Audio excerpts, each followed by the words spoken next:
সদৰা সমষ্টি এটা নতুন খণ্ডলৈ মই পংকজ প্ৰতিম বৰাই আপোনালোকক স্বাগতম জনাইছোঁ। আজি আমি কথা পাতিম জোনাই সমষ্টিৰ বিষয়ে, দিবলৈ চেষ্টা কৰিম জোনাই শেহতীয়া ৰাজনৈতিক বাৰ্তা। উত্তৰ অসমৰ একেবাৰে শেষৰটো সমষ্টি হ'ল জোনাই। জোনাই সমষ্টিটো প্ৰাকৃতিকভাৱেও যদি আপোনালোকে চায় তেনেহ'লে খুবেই এক ধুনীয়া পৰিৱেশত জোনাই সমষ্টিটো আপোনালোকে দেখিবলৈ পাব। আৰু আমাৰ চাৰিওফালৰ যি দৃশ্য, সেই দৃশ্য দেখিলে আপোনালোকৰ মনত উদ্ভাসিত হ'ব কেনে সুন্দৰ স্থানত আচলতে সামগ্ৰিকভাৱে যদি আপোনালোকে জোনাই দৃশ্য চাব বিচাৰে তেনেহ'লে আমি যি পথেৰে গৈ আছোঁ এই পথেৰে আমি আগবাঢ়ি গ'লেই পাম সেই সমষ্টি। আৰু বিস্তীৰ্ণ অঞ্চল, বিস্তীৰ্ণ এলেকা পাহাৰেৰে আবৃত্তও হোৱাই থকা দেখিছোঁ। চাৰিওফালে যি অৰুণাচলৰ পাহাৰৰ সীমান্ত আছে আৰু তাৰ সমান্তৰালকৈ আমি জোনাইৰ ৰাজনৈতিক বাৰ্তাখিনিও আপোনালোকক জনোৱাৰ চেষ্টা কৰিম। জোনাইত 2021 চনৰ নিৰ্বাচনত ভুৱন পেগুৱে বিজেপি দলৰ হৈ তেওঁ ভোট লাভ কৰিছিল 1,68,411টা, অৰ্থাৎ 69% ভোট ভুৱন পেগুৱে অকলে লাভ কৰিছিল। আৰু তেওঁৰ বিৰুদ্ধে কংগ্ৰেছৰ ডাক্তৰ হেমহৰি পেগুৱে প্ৰতিদ্বন্দ্বিতা কৰি লাভ কৰিছিল মাত্ৰ 57,424টা ভোট। আৰু তৃতীয় স্থানত আছিল AJP, অৰ্থাৎ 1,10,000 ভোটৰ ব্যৱধানত ভুৱন পেগু ডাঙৰীয়া এই সমষ্টিটোৰ পৰা, জোনাই সমষ্টিটোৰ পৰা জয়ী হ'বলৈ সক্ষম হৈছিল। কিন্তু শেহতীয়াকৈ ৰাজনৈতিক প্ৰেক্ষাপটটো কিছু সলনি হৈছে আৰু সেই কথাখিনি আমি পাতিবলৈ চেষ্টা কৰিম।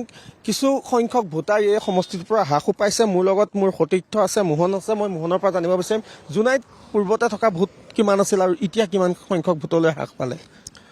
পূৰ্বত যিহেতু ক'ব লাগিব 2,85,000 আছিল আৰু বৰ্তমান আছে 2,22,000।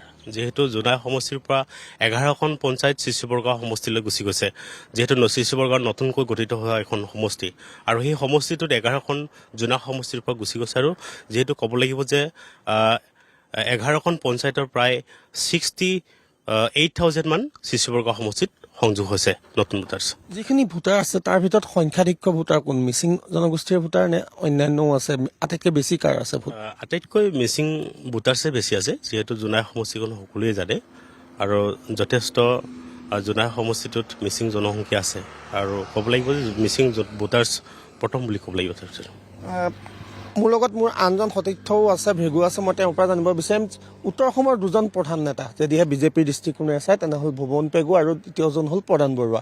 গতিকে একেবাৰে শেষ প্ৰান্তত গুৰি পঠা ধৰা মানুহজনে হ'ল ভুৱন পেগু। এইবাৰ নিৰ্বাচনৰ বতাহজাক কোনফালে বৈছে, জোনাইত কেনেধৰণৰ হ'ব বুলি আশা কৰে? আৰু ভুৱন পেগুৰ কাৰণেও যথেষ্ট, কিন্তু এইবাৰ তেওঁৰ সন্মুখত প্ৰত্যাহ্বান আছে নেকি, কি ভাবা? কাৰণ এতিয়ালৈকে কোন দলে কেনেধৰণৰ প্ৰাৰ্থিত্ব দিছে, কি খবৰ আছে বা কোনে কাক দিয়াৰ সম্ভাৱনা আছে?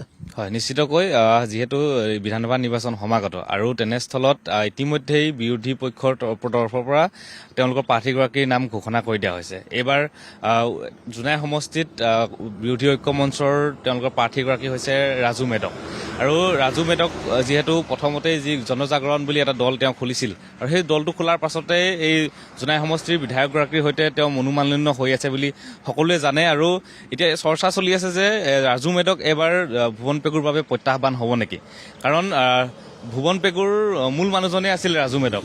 আৰু যেতিয়া তেওঁ ভুৱন পেগুৰ পৰা ওলাই আহিল তাৰপিছত নিজাববীয়াকৈ এটা দল খুলিলে আৰু দল খোলাৰ পাছত এতিয়া সেই দল কংগ্ৰেছত চামিল হ'ল। তেওঁক কংগ্ৰেছৰ পৰা এবাৰ জোনাই সমষ্টিত প্ৰাৰ্থিত্ব প্ৰদান কৰা হৈছে।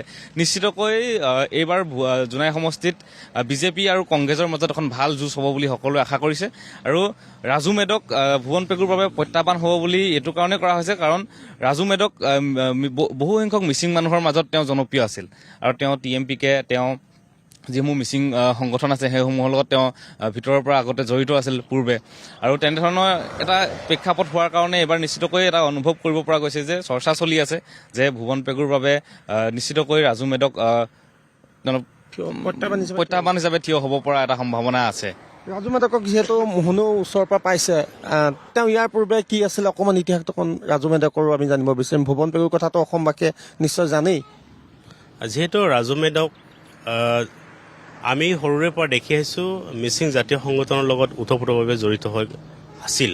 আৰু মিচিং TMPকেৰ এটা সময়ত তেওঁ প্ৰাক্তন সম্পাদক আছিল কেন্দ্ৰীয় সমিতিৰ। তাৰপিছতে আহিল মিচিং বানেখাবাঙৰ সাধাৰণ সম্পাদকো আছিল।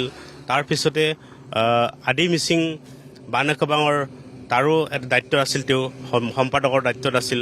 তাৰে পিছতে যিহেতু ক'ব লাগিব যে MSCৰ প্ৰথম যেতিয়া নেকি 2013 চনত MSc নিৰ্বাচন হৈছিল তাত তেওঁ নিৰ্বাচিত হৈছিল মিছ MScৰ EMO আছিল EMO আছিলে তো EMO আছিল তেনেহ'লে সেইজন মানুহে এতিয়া নিজৰে সতীৰ্থ একালৰ ব্যক্তিগত কি তেওঁলোকৰ মাজত লাগিলে আমি নাজানো কিন্তু তেওঁৰে মানে সতীৰ্থ এবাৰ সতীৰ্থৰ বিৰুদ্ধে প্ৰতিদ্বন্দ্বিতাত অৱতীৰ্ণ হ'ব দুয়োৰ মাজতে যুঁজ হ'ব এটা সময়ত যিহেতু জনপ্ৰিয় আছিল ৰাজু মেধক কিন্তু সেই জনপ্ৰিয়তাটো এতিয়া আছে নে নাই জনপ্ৰিয়তাটো এতিয়া বৰ্তমান নথকা নহয় আছে কিন্তু বোধ কৰোঁ যিমানখিনি তেওঁৰ জনপ্ৰিয়তা থাকিব লাগিছিল কিন্তু সেই জনপ্ৰিয়তা বিশেষভাৱে বৰ্তমান ইমান দেখা নাই এয়া মোহনৰ ভাষ্য আৰু যিহেতু আৰু এই গোটেই অঞ্চলটোত আৰু এটা কথা ক'ব লাগিব গণশক্তি সন্মিলিত গণশক্তিৰ এটা নিৰ্দিষ্ট ভূমিকা চাগে নিশ্চয় থাকিব আৰু তেওঁলোকৰ ভূমিকা কি হ'ব তেওঁলোক এতিয়াতো NDA পক্ষতে আছে গতিকে তেওঁলোক NDA পক্ষত থকাৰ বাবে ভুৱন পেগুৱে তাৰ পৰা কিমান উপকৃত হ'ব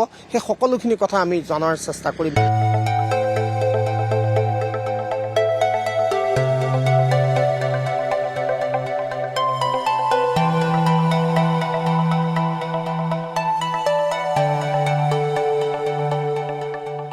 জোনাই সমষ্টিৰ অন্তৰ্গত কোলাজানৰ বৰ্তমান মই এখন বিশেষ গাঁৱত উপস্থিত আছোঁ আৰু গাঁওখনৰ নাম হ'ল উদমাৰী দীঘলী আৰু ইয়াত তেওঁলোকৰ মিচিং জনগোষ্ঠীৰ এটা বিশেষ উৎসৱৰ তেওঁলোকে আয়োজন কৰিছে প্ৰথমতে সেই উৎসৱৰ আয়োজন সন্দৰ্ভত আমি তেওঁলোকৰ পৰা কথাখিনি জানিবলৈ বিচাৰিম কি উৎসৱ কেনেধৰণে তেওঁলোকে উদযাপন কৰে দাদা চমুকৈ জানিব বিচাৰিছোঁ উৎসৱটোৰ নাম কি হয় আপোনালোকে আৰু এই উৎসৱটো কেনেধৰণে আপোনালোকে উদযাপন কৰিবলৈ প্ৰস্তুতি চলাইছে যিহেতু আমাৰ মিচিংসকলৰ এইটো পগৰা উৎসৱটো হৈছে পৰম্পৰা উৎসৱ আমাৰ পৰ্বতৰ পৰা নামি অহাৰ লগে লগে মংগলেৰে কুকলেৰে জীয়াই থাকিবৰ কাৰণে বহুতো জাতি জনজাতিৰ নাম লৈ পিনি আমাৰ জামিনটো ধৰা হয় এইমতে আমি আমাৰ এই মদী মানে আমাৰ ভূমিটোৰ তল ডাঙৰীয়া বুলি কয় আৰু চিনেমাব বুলি কয় আমাৰ ইহঁতক পৰিপূৰ্ণভাৱে পূজা কৰিবৰ কাৰণে এই উৎসৱটি পালন কৰা হয় ইহঁতে অন্তঃ থাকিলে আমাৰ মা লক্ষী আৰু সৰস্বতী সকলোৱে যেন আমাক দয়া কৰে বুলি আমি বিশ্বাস কৰি এইখন উৎসৱ পালন কৰা হয় ইয়াত আপোনালোকে এতিয়া কি কি কৰিছে ইয়াত আমি পৰ্বতৰ বাবে কৌপাতেৰে 50 টোপোলা আপং বনোৱা হয় এইটো চাইমদ বুলি কয় আৰু বাকীখিনি বৰ্তমান কৌপাতৰ অভাৱৰ বাবে পলিথিনেৰে আমি মিনিমাম 16 কুইণ্টেলমান আমি চাইমদ প্ৰস্তুত কৰা হৈছে পৰাপং কয় মানুহ কিমান মান হ'ব বুলি আশা কৰিছে আপোনালোকৰ আমাৰ উৎসৱত কম হ'লেও 3000-4000 মান হ'ব আৰু 3-4 হাজাৰ মানুহ হয় ন মানুহ হ'ব বাইদেউ আপোনালোকতো যিহেতু জড়িত গোটেইখিনি কেনেকুৱা এতিয়া মানে কেনেকুৱাকে লাগি আছে কামত ভালেই লাগিছে আৰু প্ৰতি বছৰে পালন কৰে আপোনালোকে নাই তেনেকুৱা প্ৰতি বছৰে কৰোঁ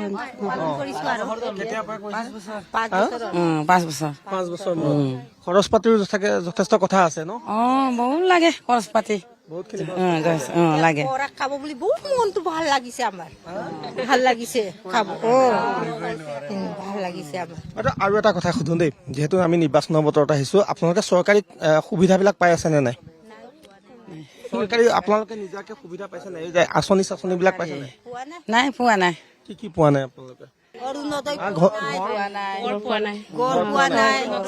ভালকে কওক কি আপুনি অৰুণোদয় পাইছে অৰুণোদয় পাইছো মই আপুনি অৰুণোদয় নাই পোৱা পোৱা নাই আমাৰ আগতে আছিল নেকি নাম আগত আছিলে এতিয়া পোৱা নাই আমাৰ কাটি দিলে আমাৰ আপোনালোকৰ ঘৰ পাইছে নাই ঘৰ পোৱা নাই আপোনালোকে ঘৰ পোৱা নাই আমাৰ নাই পোৱা নাই অৰুণোদয়ো পোৱা নাই গৰু পোৱা নাই একো পোৱা নাই চৰকাৰীভাৱে আবেদন কৰিছে নে নাই কিন্তু পোৱা নাই আবেদন কৰিছে নিৰ্বাচন এতিয়া আহি আছে নহয় এতিয়া কি আশা কৰে এতিয়া পাবনে নাই এইবাৰ ইয়াত কাৰ জোৰ বেছি দেখিছে আপোনালোকে বিজেপিয়ে পাব আৰু বিজেপিয়ে পাব কিন্তু বিজেপিলে কি আহ্বান থাকিব আপোনালোকৰ ক'বলগীয়া আছে নেকি ঘৰ চৰ যিখিনি পোৱা নাই আমি ভাবিছো বিজেপিতে যাইছিলো নহয় এতিয়া পোৱা নাই বেলেগত যাম বুলি ভাবিছো আৰু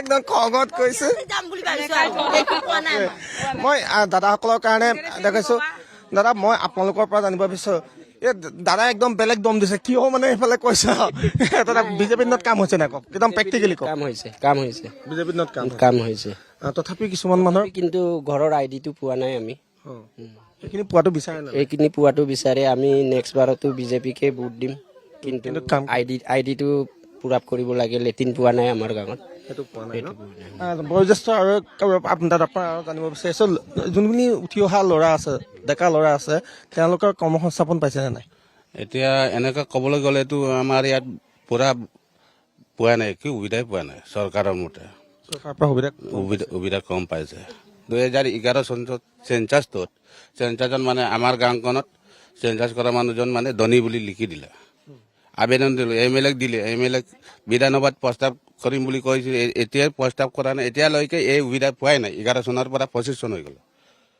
এতিয়া যিহেতু নিৰ্বাচন আহি আছে আপোনালোকে কিবা আপিল কৰিব বিচাৰিব নেকি নিৰ্বাচনটো এতিয়া আমি পঢ়া কাবলৈ লৈছোঁ নিৰ্বাচনৰ কথাটো ক'বলৈ মুস্কিল আছে ইয়াত তেওঁলোকৰ উৎসৱৰ আয়োজন কৰিছে গতিকে উৎসৱটো ভালদৰে পালন হোৱাটো তেওঁলোকে বিচাৰিছে কিন্তু তেওঁলোকৰ যিখিনি অসুবিধা আছে তেওঁলোকে আশা কৰে যে অনাগত সময়ত যাৰেই চৰকাৰ নহওক কিয় তেওঁলোকৰ মূল যিখিনি মৌলিক সমস্যা আছে সেইখিনি যাতে সমাধান হয় আৰু তাৰ কাৰণে তেওঁলোকে আশাৰে বাট চাইছে প্ৰথমতে তেওঁলোকৰ উৎসৱ পৰাগ উৎসৱ ন আৰু দ্বিতীয়তে নিৰ্বাচনলৈ তেওঁলোকে বাট চাইছে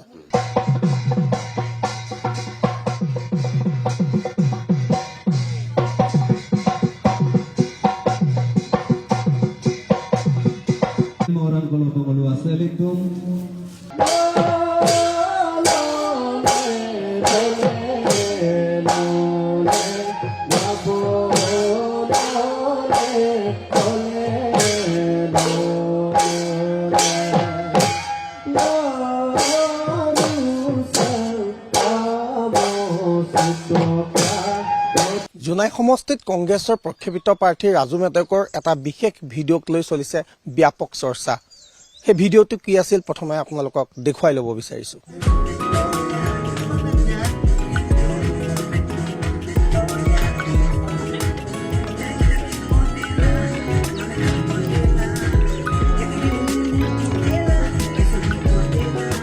মোৰ নামটো জয়ন্ত বড়ি মই এনে বৰ্তমান জিলা পৰিষদৰ সদস্য পূব জোনাই জিলা পৰিষদৰ ধেমাজি জিলা যিহেতু এবাৰ আপোনালোকৰ সন্মুখত ৰাজু মেধক ভুৱন পেগুৰ সন্মুখত তেওঁৰ প্ৰতিদ্বন্দ্বী গতিকে যুঁজখন খুব আকৰ্ষণীয় হ'ব বুলি কৈছে কোনোবাই কৈছে বিজেপিয়ে হয়তো ভয়ো খাব পাৰে এইবিলাক মই ৰাজু মেধক বুলি নকওঁ আমাৰ বিৰোধী যিবোৰ প্ৰাৰ্থীয়ে যোনে হওক ৰাজু মেধক বা XYZ আমাৰ ইয়াত এনে পাৰ্টীৰ মানে যুঁজ কৰিবলগীয়া শক্তি আমি ফিল্ডত থাকোঁতে নাই কাৰণ আমি জানো জোনাইত ভুৱন পেগুৰ নেতৃত্বাধীন মানে ভুৱন পেগুৰ MLA হৈ থাকোঁতে যিমানখিনি ডেভেলপমেণ্ট কাম কৰিছে তেখেতে ৰাইজৰ ওচৰত যিমান সেৱা কৰে প্ৰত্যেক সৰু দুখীয়া মানুহৰ পৰা ধৰি কিনে ডাঙৰ মানুহলৈকে যিমানখিনি জ্যেষ্ঠৰ পৰা বৃদ্ধলৈকে তেখেতৰ যিমান কণ্ট্ৰিবিউশ্যন আছে যিজন পাৰ্টি এতিয়া যুঁজ কৰা ৰাজু মেধকৰ লগত হয় বুলি এনেই নিউজে চিউজে বজাই আছে এইবিলাক এনে অলপ বেচলেছ নিচিনা হৈ যায় আপোনাৰ ৰিজাল্টে ক'ব টোটেল ৰিজাল্ট ক'ব আৰু ৰাজু মেধকটো আমি একেলগে এটা সময়ত সংগ্ৰাম কৰা সেইটো কাৰণে আমি সংগ্ৰাম একেলগে কৰা তেখেতেও 93 জিলা কমিটিৰ মানে ছেক্ৰেটাৰী আছিলে TMPK জোনাই জিলা কমিটিৰ ছেক্ৰেটাৰী বুলি আছিলে সাংগঠনিক জিলা কমিটি মানে তেতিয়া আমিও আঞ্চলিক কমিটিৰ ছেক্ৰেটাৰী আছিলোঁ কংগ্ৰেছলৈ কিয় গ'ল বুলি ভাবে তেনেহ'লে কংগ্ৰেছলৈকে আমি যোৱা নাই তেওঁ নিজৰ কৰ্মৰ ওপৰত গৈছে আমি তেওঁ কংগ্ৰেছৰ ওপৰত নাই তেখেতৰ এটা ভাল গুণ এটা আছে এই গুণটোৱে হ'ল জবকাৰ এটা ধৰ্ম থাকে জবকা এটা নিজৰ ফালে টানে তেখেত এনেধৰণৰ মানুহ আছিলে তেখেত কেলেংকাৰী অংগনবাদীত কেলেংকাৰী কৰিছে আমিতো তেওঁক কেলেংকাৰী কৰিবলৈ কোৱা নাই বা তেওঁক আমি ধৰিবলৈ কোৱা নাই চৰকাৰী উন্নয়নৰ কাম কাজত তেখেতে ভুল কাম কৰিছে চৰকাৰে ধৰিছে এইমতে চৰকাৰে FIR দিছে কেছ কৰিছে এইটো জেল হাজত গৈছে তেওঁৰ কথা তাত মই নকওঁ কিন্তু দলৰ মাজত থকা সময়তো তেখেতৰ এটা ডাঙৰ এটা কোৱালিটি আছিলে গুণটো হ'ল জবকা টাইপত মানে যিকোনো বস্তু অতীতৰ মাজতো নিজৰ পালে টানি কিনি কাম কাজবিলাক কৰিছিল তাৰ কাৰণে তেওঁ নিজে আমি তেওঁক খেদা নাই তেওঁ নিজে বিদায় লৈছে কাৰণ আমাৰতো হ'ল আমি সন্মিলিত গণশক্তি অসম দল হিচাপে আমি যেতিয়া একেলগে তেখেতেও আছিলে নথত কিন্তু তেখেতে যিকোনো কাম উন্নয়নমূলক কাম কাজে হওক আমাৰ সাংসদ পুঁজিয়ে হওক বিধায়ক পুঁজিয়ে হওক যিকোনো কাম তেখেতে আছিল। আপুনি ক'লে মানে এটা ডাঙৰ এটা মানে মই এতিয়া ক'বলৈ ইলেকশ্যনৰ সময়ত ক'বলৈ মানে এইটো ভাবিব কোনোবাই কিবা এটা মানে কূটনীতি বা কিবা এটা লবিত কৈ আছে বুলি। মই চিধা যদি কওঁ নহয়, তেখেত ইণ্টাৰিম কাউন্সিল মিচিং অট'নমাছ কাউন্সিলত আছিলে। থকা সময়ত আমাৰ ৰতকে একে বেচৰকাৰী এটা এম ই স্কুল আছিলে। এম ই স্কুলত চৰকাৰী পুঁজি মানে মিচিং অট'নমাছ কাউন্সিলৰ পুঁজিৰ ওপৰত তেওঁ 5 লাখ টকা দিছে কৈছে, কিন্তু তাত মোক কনষ্ট্ৰাকশ্যন প্ৰেচিডেণ্ট বুলি লগাই থৈছে। মই স্বয়ং নাজানে পইচাবিলাক খাই হাতমাত কৰি থৈ দিছে। যেতিয়া ইনকুৱাৰী চোৱাৰ পাছত ক'ৰ্টৰ পৰা মানে মোক বিচাৰিছে কি আপুনি এতিয়া কনষ্ট্ৰাকশ্যন কমিটিৰ প্ৰেচিডেণ্ট আছিলে, আপোনাৰ স্কুল নাই আমুক নাই বুলি কৈছে। মই কৈছোঁ মই নাজানো কৈছোঁ। আপোনাৰ অজ্ঞাতে এনেকুৱা মানে কেঁচাকৈ কিছুমান উন্নয়নমূলক কামৰ পইচাবিলাক হাতমাত কৰা বহুত নজিৰ আছে, কৈ শেষ কৰিব নোৱাৰিব। গতিকে নিৰ্বাচনত তাৰ উত্তৰ দিব উত্তৰটো আৰু কিনো আছে তাৰ বেষ্ট কি আছে? মই কৈছোঁ মানে বেষ্টটো লাগিব ন। আপুনি বিধায়ক হিচাপে কণ্টেষ্ট কৰিবলৈ নিজৰ বেষ্ট লাগিব ন। তেখেতৰ গতিবিধি এনেই মানুহবিলাকে এতিয়া জোনাই মানুহ এনেকৈ কিছুমান লয়, এনে ইগ' এটা চেণ্টিমেণ্ট লগাই আছে যে সদায় চিলাপথাৰ মানুহে MLA হৈ আছে, মানে এইবাৰ জোনাই লোকেল আনলোকেল বস্তু থাকে নেকি? ভুৱন পেগু কি আনলোকেল নেকি? ভুৱন পেগু আনলোকেল নেকি? তেখেতে ৰাইজৰ প্ৰতি কাম কাজ কৰি আছে। 3বাৰ কি 10 বাৰ পাব, তাতকৈ প্ৰতি আছে। ৰাইজক সেৱা কৰাব লাগে। এতিয়া চৰকাৰৰ যিমানখিনি আঁচনিবিলাকক মানে নেজিন মইনাৰ পৰা ধৰি চৰকাৰী যিমানখিনি কাম কাজ তেখেতেতো কোনো নিশাকে কোনো 1 টকা কাৰো পূৰা উন্নয়ন কাম কাজতো নোলোৱা মানুহ 1 পিছ। এইটোৰ কাৰণে ভুৱন পেগু হিচাপে অসমত শ্ৰেষ্ঠ বিধায়ক হিচাপে তেওঁ পুৰস্কৃত। গতিকে আমি এইটো ক'ম যে পেক্টৰ নহয়, টোটেলি মোটামুটি পেক্টৰ নহয়। এনেই এতিয়া আৱাত ইলেকশ্যনৰ সময়ত বহুতে বহুত ধৰণৰ কয়। আপুনি বিহাৰ ইলেকশ্যনতো বহুত কৈছিলে, লাষ্টত গৈ 0 হৈ যাব ন। কিন্তু আমি এতিয়া নকওঁ, সময় নিশ্চয় ক'ব। কিন্তু এইটো লোকেল চেণ্টিমেণ্টটো মই এটা ক'ম, তাৰো উদাহৰণ এটা দিম। এটা সময়ত আমকা বোলে আমাৰ বিজয় পেগু উঠিছিলে, তেতিয়া গমেশ্বৰ পেগু জিকিলে। তেতিয়া বিজয় পেগু বেছি ভোটত জিকা নাই, 1900 ভোট তেতিয়াৰ সময়ত। মন্দেশ্বৰ কুম্বাঙে কংগ্ৰেছৰ পৰা টিকেট পাইছিলে লোকেল হিচাপে। মন্দেশ্বৰ কুম্বাঙো জিকিব নোৱাৰিলে। কংগ্ৰেছৰ পৰা Jonai Raju Medhak is not first. Mandeshwar Kumbang প্ৰথম উদাহৰণ আছে।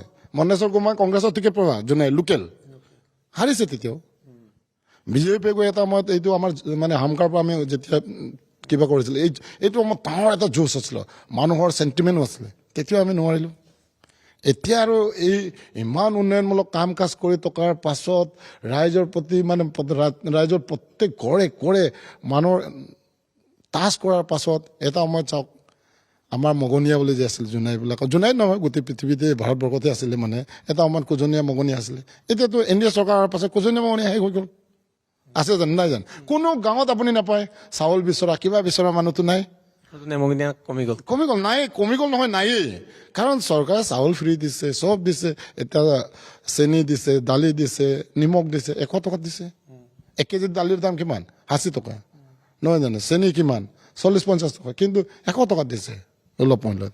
চৰকাৰখনৰ এতিয়া বেটী পঢ়াব লাগে, বেটী বচাওক, বেটী পঢ়াওক। এতিয়া নিযুত মইনা ক্লাছ 10 পাছ কৰাৰ পাছত 1000 টকাকৈ পাই আছে। ক্লাছ 12 পাছ কৰাৰ পাছত 1250 টকা পাই আছে।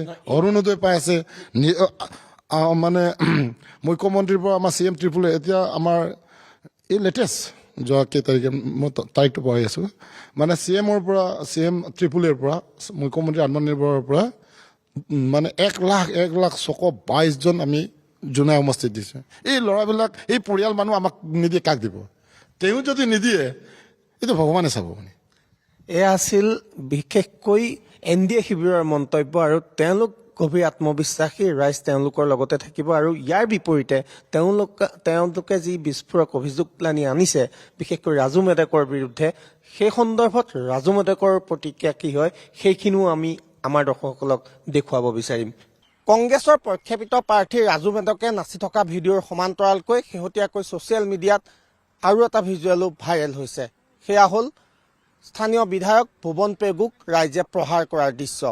কি কাৰণত সেই ঘটনা হৈছিল সেয়া সবিস্তাৰে প্ৰকাশ কৰিছে ভুৱন পেগুৱেও। তাৰ লগতে তেওঁ প্ৰতিপক্ষক অৰ্থাৎ কংগ্ৰেছৰ যিগৰাকী প্ৰাৰ্থী ৰাজু মেধকৰ বিৰুদ্ধেও সোৎসাৰ হৈছে।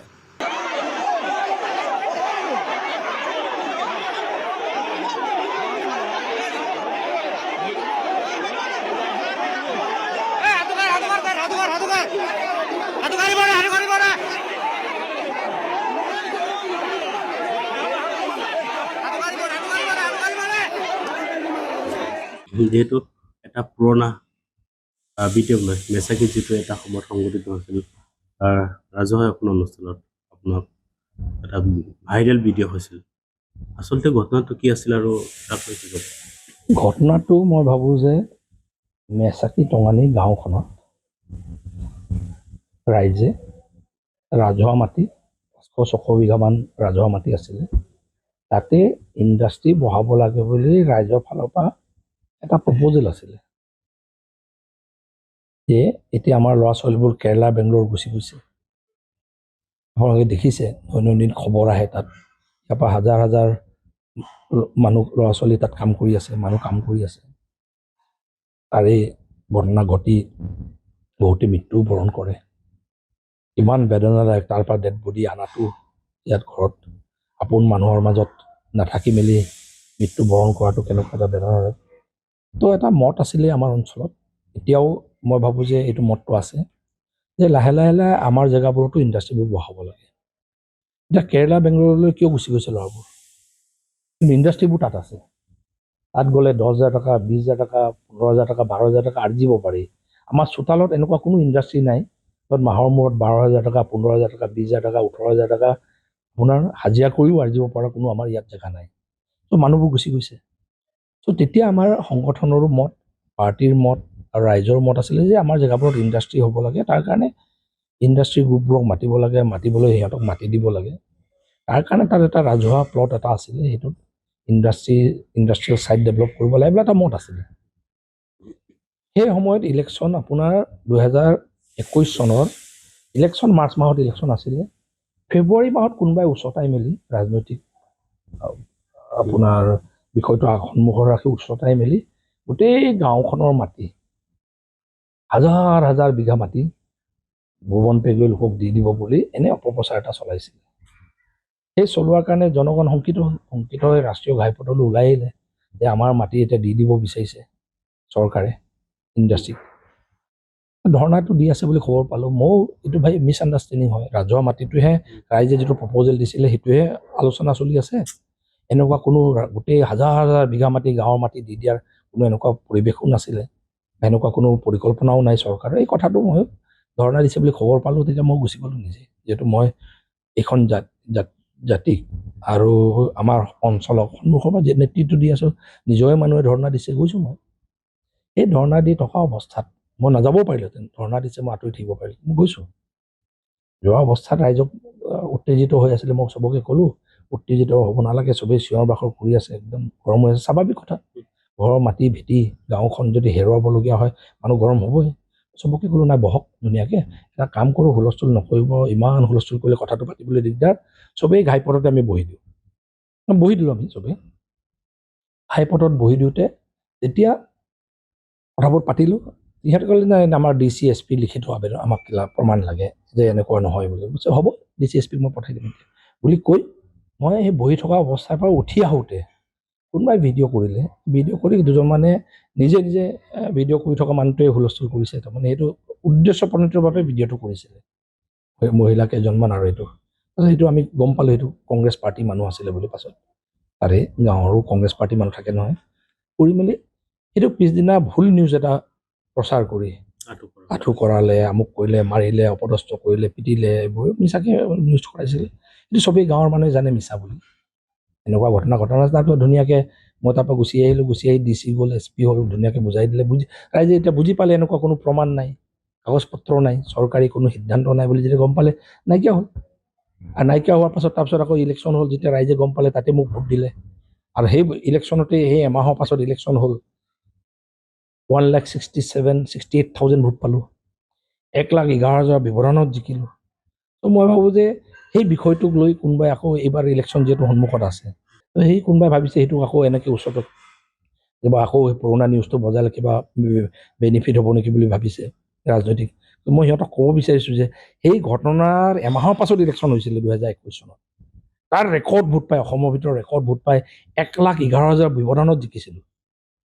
তো আৰু এইবাৰ এই ঘটনাটো আৰু মিছা বাতৰি এটা প্ৰচাৰ কৰাৰ কাৰণে বিৰোধীয়ে এইবাৰ জনগণে আৰু বেছিকৈ ভোট দিব। সেইকাৰণে তাক লৈ মই শংকিত নহয়। ছ'চিয়েল মিডিয়াত খুব ভাইৰেল হৈছিল, তেওঁ হাতত গিলাচ লৈ বড়ি ভাঙি নাচা নৃত্য কৰা এই বিষয়টো চৰ্চা চলিছিল। তেখেতৰ এইটো এটা ব্যক্তিগত বিষয়। ক'ত মদ খায়, ক'ত নাচে, সেইটো ব্যক্তিগত বিষয়। সেইটোত ইমান মাত মাতিব নিবিচাৰোঁ।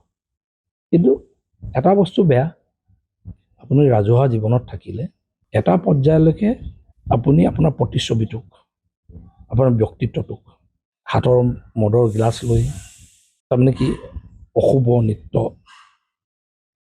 বা চাবলৈ গ'লে অশুভ আচৰণ কৰাটো ঠিক নহয়। আৰু এই বিষয়টো যিটো বিষয় আপুনি কৈছে, বহুতেতো এইটো জানে তেখেতে মদ খায়, অবাধ মদ খায়, ৰাজহুৱা স্থানতো অবাধ মদ খায়, মাতলামি কৰা। বহুততো এনেকুৱা উদাহৰণ আছে, পেনতো পেচাব কৰি দিয়া উদাহৰণ আছে তেখেতৰ। মানুহে দাঙি ৰাজহুৱা জেগাৰ পৰা দাঙি লৈ গৈ ঘৰলৈ পোৱাই দিয়াৰো উদাহৰণ আছে। সেইটো এটা লিডাৰৰ মই ভাবোঁ যে প্ৰতিচ্ছবি হ'ব নোৱাৰে। আৰু মই সকলো সহকৰ্মীক, সকলো কাৰ্যকৰ্তা আৰু সকলো লিডাৰলৈ মোৰো আহ্বান, এনে প্ৰতিচ্ছবি নতুন প্ৰজন্মই এইবোৰ চাব পৰাকৈ, নতুন প্ৰজন্মৰ চকুত পৰিব পৰাকৈ এনে প্ৰতিচ্ছবিবোৰ ৰাজহুৱা জীৱনত দাঙি ধৰাটো বিৰত থাকিবলৈ মোৰ ফালৰ পৰা আহ্বান। তেখেত থিয় হৈছে কংগ্ৰেছ পাৰ্টিৰ পৰা। যিটো সময়ত কংগ্ৰেছ পাৰ্টি 2021 চনলৈকেতো অলপ আছিলেই, 16 চনলৈকেতো অলপ আছিলেই।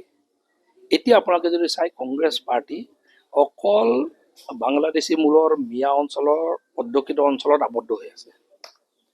আৰু কংগ্ৰেছ পাৰ্টি এতিয়া অকল বাংলাদেশী মূলৰ মিয়াৰ ত্ৰাণকৰ্তা হিচাপে এতিয়া যি চলি আছে আৰু এই 22 সমষ্টিৰ ভিতৰতে। বাকী খিলঞ্জীয়া মানুহৰ মাজত কংগ্ৰেছ নাই আৰু এতিয়া সময়ত মই ভাবোঁ তেখেতে অকল নহয়, যোনেই কংগ্ৰেছৰ পৰা উঠক নালাগে, জনগণে সঁহাৰি নিদিয়ে আৰু বিশেষকৈ কংগ্ৰেছ মানুহে কংগ্ৰেছৰ যোৱা 15 বছৰৰ শাসনকাল দেখিছে নহয়, কেনেকুৱা দুৰ্নীতি, ক'ত দুৰ্নীতি নাছিলে। অংগনবাদী চাকৰিৰ পৰা আৰম্ভ কৰি দুৰ্নীতি, পইচা পাতি নহ'লে কোনো যুৱ প্ৰজন্মই, কোনো মেধাৱী ছাত্ৰই চাকৰি নাপাইছিলে। যিমান মেধা হ'লেও দালাল ধৰিবলগীয়া হৈছিলে। পইচাৰ টোপোলা, মাটি বিকি, গৰুহাল বিকি, সম্পত্তি বিকি চাকৰি বিচাৰিবলগীয়া হৈছিলে। উঠি অহা প্ৰজন্মই আশাই বাদ দিছিলে পঢ়া শুনা কৰি যে কিবা এটা মানুহ হ'ব পাৰিম বুলি। তো সেই কংগ্ৰেছ চৰকাৰক আকৌ পুনৰ ঘূৰাই আনিব, আকৌ ACS সেই ৰাকেশ পালৰ কেলেংকাৰী আকৌ ঘূৰাই আনিব। সেই মিয়াৰ যিটো আগ্ৰাসন সেই সময়ত কংগ্ৰেছ পাৰ্টিৰ দিনত কাজিৰঙা শেষ কৰি পেলালে, গড় মাৰি শেষ কৰিব বিচাৰিছিলে, বটদ্ৰৱা থান দখল, বৰপেটা সত্ৰৰ মাটি দখল, খিলঞ্জীয়া ভূমি আপোনাৰ ভূমিপুত্ৰ tribal belt and block area দখল, ফৰেষ্টৰ মাটি ধ্বংস কৰি দখল। এই আকৌ এনেকে সেই আকৌ বাংলাদেশী মূলৰ আগ্ৰাসন, বাংলাদেশী মূলে যেনেকে অসমক হাইজেক কৰি ৰাজনীতি চলাইছিলে, সেই ৰাজনীতি আকৌ ঘূৰাই আনিব অসমৰ মানুহে, খিলঞ্জীয়া মানুহে নানে। সেইকাৰণে মই কওঁ, আজিৰ তাৰিখত কংগ্ৰেছ অসমৰ মানুহে, প্ৰত্যেকজন মানুহে আজি মৰ্মভাৱে আজি অনুভৱ কৰে যে কংগ্ৰেছ বুলি ক'লে অকল সেই বাংলাদেশী মূলৰ মিয়া অধ্যুষিত অঞ্চলৰ সিহঁতৰ ত্ৰাণকৰ্তা। আৰু নীলাজ, মই কৈছোঁ ন, কংগ্ৰেছ এতিয়াও নীলাজ। আকৌ বোলে কংগ্ৰেছ চৰকাৰ আহিলে সিহঁতক সেইবোৰ মাটি ঘূৰাই দিম, আকৌ ঘৰো বনাই দিব, স্কুলো বনাই দিম সিহঁতক, আকৌ পুনৰ সংস্থাপন দিব। কেনেকুৱা নীলাজ পাৰ্টি। তোষামোদৰো এটা লেভেল থাকে, তুষ্টিকৰণৰো এটা লেভেল থাকে। আজি 75 বছৰ তেখেতসকলে যদি প্ৰটেকশ্যন দিলেহেঁতেন, আজি 25 লাখ বিঘা মাটি এই মানুহবোৰৰ দখলত নাথাকিলেহেঁতেন। এইকাৰণে এইবোৰৰ পৰা উদ্ধাৰ পাবলৈ জনগণে কেতিয়াবাই সংকল্প ল'লে, আৰু এইকাৰণে আৰু এবাৰ কংগ্ৰেছ পাৰ্টি ঘূৰি নাহে অসমত। মই ভাবোঁ এইকাৰণে যোনেই উঠক নালাগে, জোনাই সমষ্টিৰ নিচিনা জেগাত যোনেই উঠক নালাগে, মই ভাবোঁ যে খুব বেয়াকৈ হাৰিব আৰু আমাক বিপুল ভোটত পুনৰবাৰ ৰাইজে আশীৰ্বাদ দিব বুলি আমাৰ বিশ্বাস ভাৰতীয় জনতা পাৰ্টি। উত্তৰ অসমত সমাগত বিধানসভা নিৰ্বাচনত আটাইতকৈ আকৰ্ষণীয় যুঁজখনেই হ'ব জোনাই সমষ্টিত। তাৰ কাৰণ আছে, আৰু কি কাৰণে জোনাই সমষ্টিত এনেধৰণৰ নিৰ্বাচনী প্ৰেক্ষাপট আশা কৰা হৈছে সেই কথাখিনি আমি বিস্তাৰিতভাৱে পাতিম। কিন্তু ভুৱন পেগু যিগৰাকী জোনাই বিধায়ক তেওঁক প্ৰত্যাহ্বান জনাবলৈ এইবাৰ আগবাঢ়ি আহিছে একালত তেওঁৰে সতীৰ্থ ৰাজু মেধক ডাঙৰীয়া। ইতিমধ্যে তেওঁক কংগ্ৰেছ দলৰ পৰা টিকট লাভ কৰিছে এই সমষ্টিটোৰ পৰা প্ৰতিদ্বন্দ্বিতা কৰাৰ বাবে। কিন্তু তেওঁৰ আছে এক সংগ্ৰামী সত্তা, অৰ্থাৎ ৰাজু মেধকো এটা সময়ত এটা সংগ্ৰামৰ সৈতে দীৰ্ঘকাল ধৰি জড়িত। সেই কথাখিনি তেওঁৰ মুখৰ পৰা জানিব বিচাৰিম। তেওঁ আমাৰ লগত এই মুহূৰ্তত যিহেতু আছে। মেধক ডাঙৰীয়া, আপোনাক আমাৰ অনুষ্ঠানৰ মাজলৈ স্বাগতম জনাইছোঁ। নমস্কাৰ। দাদা, আপুনি যিহেতু মই কৈছোঁৱেই এটা দীৰ্ঘদিনীয়া সংগ্ৰামৰ জৰিয়তে এই মুহূৰ্তত ৰাজনীতিলৈ আহিছে, অকণমান সেই কথাখিনি জানিব বিচাৰিছোঁ। ক'ৰ পৰা আৰম্ভ হৈছিলে? আপুনিও TMPKত আছিল, তাৰ পাছত কংগ্ৰেছলৈ কেনেকৈ আহিলে চমুকৈ জানিব বিচাৰিছোঁ। প্ৰথমতে মই নমস্কাৰ জনাই লৈছোঁ আপোনালোকলৈ। মই যেতিয়া হাইস্কুলত পঢ়ি আছিলোঁ 1984, সেই সময়তে মই TMPKত সোমালোঁ। সেই দিনাৰ পৰা ধৰি আঞ্চলিক পৰ্যায়ৰ পৰা জিলাৰ পৰা কেন্দ্ৰীয় সাধাৰণ সম্পাদকলৈকে মই আছিলোঁ। ইয়াৰ লগত মিচিং মহাসভা, মিচিং বাণী কেবাং, তাৰো মই জেনেৰেল ছেক্ৰেটাৰী সাধাৰণ সম্পাদক হিচাপে কাম কৰিছিলোঁ। মিচিং দিৰবিক কেবাং, মিচিং সাংস্কৃতিক সমিতি, তাৰো মই সাধাৰণ সম্পাদক হিচাপে আহিছিলোঁ। লগত মিচিং মিমাক কেবাঙৰ মই জোনাই আৰু কেন্দ্ৰীয় কমিটিৰ মুখ্য ভূমিকা আছিলে। লগত আদি মিচিং বাণী কেবাং, আছাম অৰুণাচল, তাৰো প্ৰতিষ্ঠাপক সভাপতি হিচাপে প্ৰায় 11 বছৰ আছিলোঁ। ইয়াৰ পিছত গালো মিচিং কৰ্ডিনেশ্যন কমিটি, তাতো প্ৰতিষ্ঠাপক সভাপতি হিচাপে কাম কৰিছিলোঁ। ইয়াৰ পিছত বয়সো হৈছে, জাতীয় সংগঠন যিমান কৰিবলৈ কৰিলোঁ। ইয়াৰ পিছত ৰাজনৈতিক জীৱন আৰম্ভ কৰিলোঁ।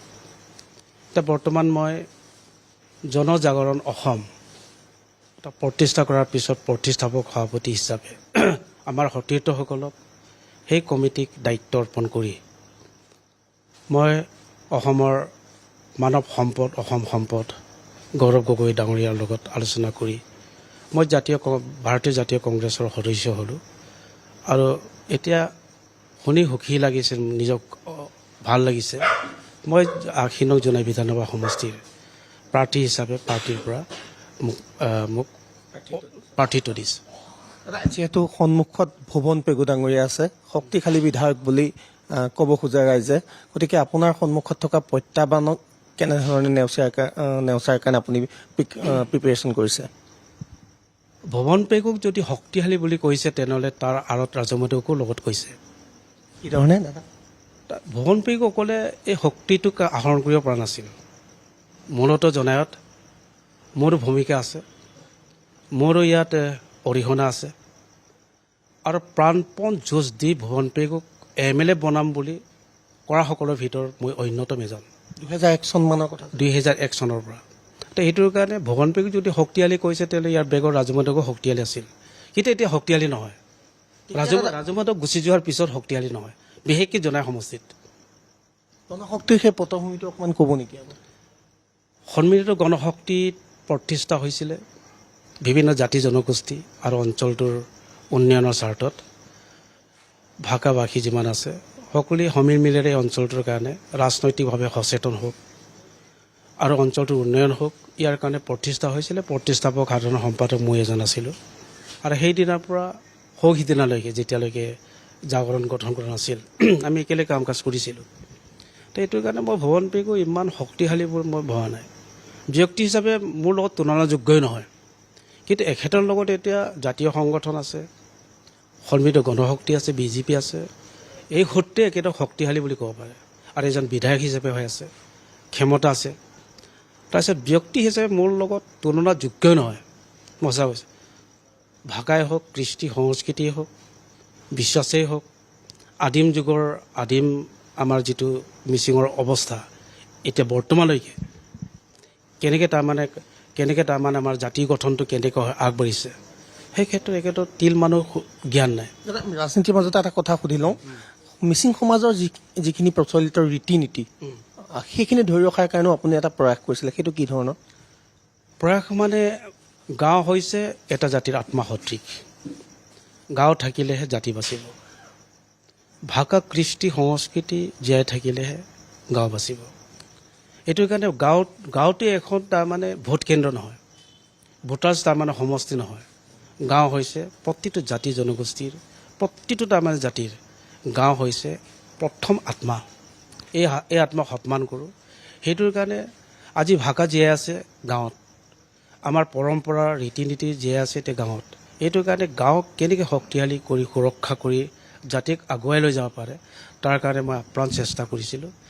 যাৰ কাৰণে মই 2018 চনত দৌলুং বুলি এখন গাঁৱৰ সংবিধান লিখিছিলোঁ, আৰু এইটো মিচিং বাহিনীকে আমাক স্বীকৃতি দিলে। আৰু সেইমতে আজি প্ৰত্যেক মিচিং গাঁৱত আপুনি চাব গাঁৱৰ মুৰব্বী এজন আছেগৈ, এখেত সেই মুৰব্বীজন ৰঙা চোলা পিন্ধিব। আৰু প্ৰতিটো তাৰমানে যিমান আছে আমাৰ ধৰ্মই হওক, গাংগেং লিগাং কিবা মুৰং মৰাহালি যিমান আছে, সেইটো আমাৰ আগৰ নিচিনাকৈ আমাৰ ককা দেউতা যিবিলাক দি গ'ল, সেইটো আমি প্ৰিজাৰ্ভ কৰিব লাগিব, সংৰক্ষণ কৰিব লাগিব, আৰু কিছুমান বস্তু উদ্ধাৰ কৰিবই লাগিব, আৰু সম্প্ৰসাৰণ কৰিব লাগিব। সেইটোৱে আছিলে। এতিয়া মই নিজে সুখী যে অন্ততঃ সেই টিম 13 মানে 13জনীয়া কমিটি, তাকে মিচিঙত দৌলুং কাবাং বুলি কয়। আজি দৌলুং কাবাং বহুত, আপুনি কি ক'ব, তাৰমানে প্ৰত্যেকেই আজি মই যেন এজন সংস্কৃতিবান গাঁৱৰ এজন ব্যক্তি বুলি নিজক ভাবে। মানে জাগৰণৰ আপোনাৰ এটা প্লেটফৰ্ম আছিলেই, এতিয়া আকৌ নতুনকৈ কংগ্ৰেছো লগ হ'ল আপোনালোকৰ লগত। গতিকে যিটো ভুৱন পেগুৰ সন্মুখৰ প্ৰত্যাহ্বান, সেইটো পূৰ্বতকৈ আৰু দৃঢ় হ'ব, এইবাৰ মানে বেছি ডাঙৰ হ'ব। যিহেতুকে জনজাগৰণ অসম এক প্ৰকাৰ ক'বলৈ গ'লে সন্মিলিত গণশক্তিৰ একটা পাৰ্ট, তাৰমানে এটা পাৰ্ট ফালি আহিলে। এইটোৰ কাৰণে সন্মিলিত গণশক্তিৰ এতিয়া মূল শক্তিটো নাই, দ্বিকণ্ডিত এটা ভাগ হ'ব পাৰে, শক্তি হ'ব পাৰে। এটা শক্তি আমাৰ ফালে আহিলে, বিশেষকৈ গোটেই অসমটো মই ক'ব বিচৰা নাই, জোনাই বিধানসভা সমষ্টিত। এইটোৰ কাৰণে ইয়াৰ লগত আমি জাগৰণ কৰিলোঁ। জনজাগৰণ আমি ইয়াত প্ৰতিষ্ঠা কৰাৰ লগে লগে জনগণৰ যিটো উৎসাহ, এটা পৰিৱৰ্তন বিচাৰিছে। আৰু সেই পৰিৱৰ্তনটোত যদি চাওঁ, মানে লগত কংগ্ৰেছৰ যিটো আমাৰ গৌৰৱ গগৈ ডাঙৰীয়া যিটো নেতৃত্ব চলি আছে, তাৰমানে জাগৰণৰ ঢৌ আৰু বৰ অসম গঢ়াৰ যিটো নতুনকৈ কংগ্ৰেছে লৈছে, এই দুইটা ঢৌ তাৰমানে এইটো টচ নচ কৰি দিব বিজেপিক। আৰু লাষ্টত আপোনাৰ পৰা জানিব বিচাৰিছোঁ, আপুনি তেওঁৰ ৰাজনৈতিক প্ৰতিদ্বন্দ্বী, কিন্তু শেহতীয়াকৈ এনেকুৱা কিছুমান কথা আমি ভুৱন পেগুৰ মুখতো শুনিবলৈ পাইছোঁ, যিখিনি আচলতে খুব এটা সৌজন্যবোধৰ নহয়, আপোনাক বিভিন্ন ধৰণে কথা কৈছে, সেই আচলতে কিহৰ পৰিচাৰক বুলি ভাবে? মই ইমান তাৰমানে ভুৱন পেগুৰ মুখৰ কথা আপোনালোকে মিডিয়াত শুনিছে, গম পাইছে। আমিতো প্ৰতিদিনে লগ পাইছিলোঁ, একেই কথাই কয়, একেবাৰে ইমানে গোন্ধাই, পৃথিৱীত আটাইতকৈ বেয়া গোন্ধোৱা তাৰমানে মুখটো হ'ল ভুৱন পেগু। মানুহক ভালকৈ চাব নাজানে, অন্তৰ বুজিব চেষ্টা নকৰে, সতীৰ্থৰ গুৰুত্বটো বুজি নাপায়, নিজৰ স্বাৰ্থৰ কাৰণে আপুনি যি পাৰে গালি দিব লাগে। আৰু ভুৱন পেগুক মই এটা কথা ক'ব বিচাৰোঁ, শ্ৰীকৃষ্ণক হে বিহাৰীহে, সি বিহাৰীহে আছিলে, ইয়াক সেৱা কৰে নেকি বুলি কোৱা মানুহজন বিজেপিৰ পৰা কেনেকৈ টিকেট পাব? কৈছে মোৰ তাৰমানে যদি লাগে 6-7জন প্ৰবক্তা, ৰিটায়াৰ্ড প্ৰিন্সিপাল, তাৰপিছত শিক্ষক, মই এখেতসকলক মাতি ভুৱন পেগুৰ সন্মুখত ক'ব পাৰিম। যেতিয়া আপুনি শংকৰদেৱৰ কথা পাতিব গৈছে, শংকৰদেৱে শ্ৰীকৃষ্ণক গুৰু হিচাপে কৰি নামঘৰ বনাইছে, সেই তাৰমানে শ্ৰীকৃষ্ণ বিহাৰীহে আছিলে, বিহাৰীক সেৱা কৰে নেকি? সেইজন ব্যক্তি কেনেকৈ বিজেপিত এটা দৃষ্টি আছে? সনাতনৰ প্ৰতি এইটো অসন্মান, গুৰুজনক অসন্মান, নামঘৰক অসন্মান, নামঘৰত যিসকল তাৰমানে এতিয়া সন্মান কৰি ইমান সমাজ এটা চলি আছে, ইয়াক অসন্মান। এতিয়া সেইজন মানুহৰ পৰা আৰু কি বেয়া তাৰমানে শব্দ ওলাব পাৰে, তাতকৈ আৰু ওলাব শব্দ। এতিয়াতো মোক মদ খাই বুলি কৈছে, আপোনাক মদ খাই বুলি ছ'চিয়েল মিডিয়াত ভাইৰেল কৰি পেলাই তেওঁক কৈছে মদপি এনেকুৱা মানে মোৰ এগেইনষ্টে নিৰ্বাচন খেলিব কৈছে। সেইটো আচলতে কিনো ঘটনাটো? আপুনি একদম সঁচা কথাটো কওক, কাৰণ আপুনি নিজৰ স্বজ্ঞানে সেই কথাখিনি ফেচবুক বা ছ'চিয়েল মিডিয়াত হেৰি কৰিছিলে। মদ বুলি ক'লে আমি মিচিঙত আপং কওঁ। আপং আমাৰ জাতীয় পৰম্পৰা, এটা পৈণ হয় নহয়, এইটো সকাম নিকামত লাগে, উৎসৱ পাৰ্বণত লাগে। তাৰপিছত কেতিয়াবা তাৰমানে পাৰ্টি ফুৰ্তা কৰে, এতিয়া তাতো লাগে। আৰু সেইমতে মোক অৰুণাচলৰ আলঙৰ কাষত এখন আদি গাঁও আছে, এই গাঁওখনৰ নাম লকপেং। তাত আৰাণ উৎসৱ পাতি আছিলে। মোক তেতিয়া চিফ গেষ্ট হিচাপে মুখ্য অতিথি হিচাপে মাতিছিলে। তাতে ৰাইজৰ লগত খাইছিলোঁ পৰাপ। তাতে ৰাইজেও নাচিছে, ময়ো নাচিছিলোঁ। তাৰপিছত তাক লৈ কি কৈছে মই নাজানো, যদিহে ৰাজুমাদেশে মদ খায় বুলি কয় তেনে সেই উৎসৱটোকে অপমান কৰিছে। মোক চিফ গেষ্ট মাতাটোক অপমান কৰিছে, ৰাইজৰ আয়োজনটোক অপমান কৰিছে। তাৰপিছত তাৰ পৰা ঘূৰি আহোঁতে ৰাস্তাত পুলিচে মোক ধৰিলে, কিন্তু মই পলাই যোৱা নাছিলোঁ। সেইটো তাৰ প্ৰমাণ তাত প্ৰমাণ আছে। ডেটটো আপুনি চাব, মোক কাৰ্ড আছে, চাৰ্টো চাব। গোটেই লকপেংগাত আপুনি গৈ চাব, ৰাজুমাদেশক চিফ গেষ্ট হিচাপে মাতিছিলে, ৰাইজে আদৰ সম্ভাষণ জনাইছে, ৰাইজৰ লগত একেলগে মিটিং কৰিছোঁ। আবাঙৰ ওপৰত, আবাং মানে আমাৰ বেদ বুলি কওক, তাৰ চৰ্চা চলিছিলে। শেষত তাৰমানে চবেই আপং খাইছে, মাত্ৰ মই অকলে খোৱা নাই। এইটো চাইমত। ইয়াৰ পিছত এদিন থাকি তাৰপিছত পিছদিনাখন ঘূৰি আহিছোঁগৈ, তেতিয়া ধৰিছে আৰু। এইবাৰ এই সমষ্টিটোত বিজেপিয়ে দখলত থাকিবনে? আপোনালোকে তেওঁলোকক কেনেকুৱা ধৰণে প্ৰত্যাহ্বান জনাব পাৰিব বুলি ভাবে? তাৰমানে মই ক'বলগীয়া কথা বুলি নকওঁ, কিন্তু আগতীয়াকৈ জোনাইবাসী ৰাইজ সিদ্ধান্ত লৈ পেলাইছে। ভুৱন পেগুৰ গুণ্ডাৰাজ, আটাইতকৈ জোনাইৰ সমস্যাটো কি বুলি আপুনি সোধে, প্ৰথমতে ক'ব লাগিব জোনাইত অশান্তি। ভুৱন পেগুৰ গুণ্ডা বাহিনীৰ ৰাজত্ব। আপুনি ভয়ত ওলাব নোৱাৰে, আপোনাৰ ইচ্ছা ব্যক্ত কৰিব নোৱাৰে। আপুনি এগেইনষ্টত আপুনি ভুৱন পেগুৰ বাহিনী বা ভুৱন পেগুৰ বিৰুদ্ধে আপুনি মাত এটা মাতিব নোৱাৰে। কিবা নহ'লে কিবা সজাই মেলি আপোনাৰ জেলত পঠিয়াব, থানাত পঠিয়াব, নাইবা মাৰপিট কৰিব। এইটোৰ কাৰণে এতিয়া মানুহ হিচাপে জীয়াই থকা নাই। আপোনাকতো তেনেকৈ ষড়যন্ত্ৰৰ বলি কৰি পেলাই জেললৈ পঠোৱাৰ এটা কাম চলিছিল, এতিয়া কৰি আছে। এতিয়া বহুত চেষ্টা কৰি আছে, কিন্তু ৰাইজৰ আশীৰ্বাদ আৰু ভগৱানৰ আশীৰ্বাদ আছে, নিশ্চয় এইবাৰ ফচাব নোৱাৰে। ধন্যবাদ জনাইছোঁ। আৰু তেখেতৰ সমৰ্থকো আমাৰ লগত আছে উপস্থিত। মই তেখেতৰ পৰা পোনপ্ৰথমে পৰিচয়টো জানিব বিচাৰিছোঁ দাদা। হয়, মই প্ৰথমতে আপোনাৰ ND24 অনুষ্ঠানলৈ অভিনন্দন জনাইছোঁ আৰু ধন্যবাদ জনাইছোঁ। মই মহাবীৰ পাইং, মুৰকং চিলেক্ট ব্লক কংগ্ৰেছ কমিটিৰ প্ৰাক্তন সভাপতি আৰু বৰ্তমান ধেমাজি জিলা কংগ্ৰেছ কমিটিৰ উপ সভাপতি। এইবাৰ কংগ্ৰেছে শক্তিশালী প্ৰত্যাহ্বান থিয় কৰাব পাৰিব বুলি আশা কৰা গৈছে, বিশেষকৈ ভুৱন পেগুৰ সন্মুখত। আপোনালোক কেনেধৰণে হাতে কামে লাগিছে বা সেয়া কিমান দূৰ কাৰ্যক্ষেত্ৰত পৰিণত হ'ব? আচ্ছা, ঠিকে আছে। এতিয়া এটা ৰাজনৈতিক দল নহয় জানো, ত সংগঠনটো আমি ফাৰ্ষ্টতে ঠিক কৰিব লাগিব। এতিয়া আগত যিধৰণে আমাৰ কংগ্ৰেছ দলৰ যিটো সাংগঠনিক দিশ আছিলে, তাতকৈ যথেষ্ট মানে উন্নত ধৰণে আমি ঠিক ঠাক কৰি লৈছোঁ। আৰু আমাৰ এনেকুৱাকৈ উইংছ আছে যে আপোনাৰ যেনে পেৰেণ্ট বডি, তাতে মহিলা কমিটি, যুৱ কংগ্ৰেছ কমিটি, সেৱা দল, NSY আৰু কুকসমূহ আছে, যথেষ্ট আছে। আৰু তাতে মণ্ডল কমিটি, পঞ্চায়ত লেভেলত যিটো আমি মণ্ডল কমিটি বুলি কওঁ, সেই মণ্ডল কমিটি আছে। মণ্ডলৰ অন্তৰ্গত যিমান আমাৰ ভোট কেন্দ্ৰ থাকে, তাৰমানে PS পলিং ষ্টেচন নহয় জানো, তাতে আমাৰ বুথ কমিটি আছে, যাক আগতে আমি PCC প্ৰাইমাৰী কংগ্ৰেছ কমিটি বুলি কৈছিলোঁ, আৰু সেইটোকে এতিয়া বুথ কমিটি। আৰু এই প্ৰত্যেকটো বুথত আমাৰ বৰ্তমান সন্মানীয় সভাপতি গৌৰৱ গগৈদেৱৰ নেতৃত্বত, তেখেতৰ পৰামৰ্শত এতিয়া প্ৰত্যেকটো ভোট কেন্দ্ৰত BLA বুথ লেভেল এজেণ্ট আমি সেইটো গঠন কৰিছোঁ। গতিকে সেইমতে আমাৰ একেবাৰে তৃণমূল পৰ্যায়লৈকে আমাৰ ৱৰ্কাৰ্ছ যথেষ্ট আছে। আপোনালোকৰ যিগৰাকী প্ৰাৰ্থী, তেওঁৰ বিৰুদ্ধে বিভিন্ন অপবাদ বা বিভিন্ন ধৰণৰ ছ'চিয়েল মিডিয়াত আমি দেখিবলৈ পাইছোঁ অপপ্ৰচাৰ চলা বুলি কোৱা গৈছে।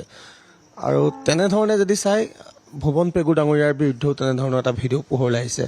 গতিকে সেয়া কি হৈ পৰিছে আচলতে? আচল কথাটো হ'ল, যেতিয়া এজন ব্যক্তি বা এই নেতা বা প্ৰাৰ্থী যেতিয়া সিংহৰ দৰে বাঘৰ দৰে আগবাঢ়ি যায় নহয়, তেতিয়াহ'লে পিছফালৰ পৰা বিভিন্ন ধৰণৰ বদনাম আহিব।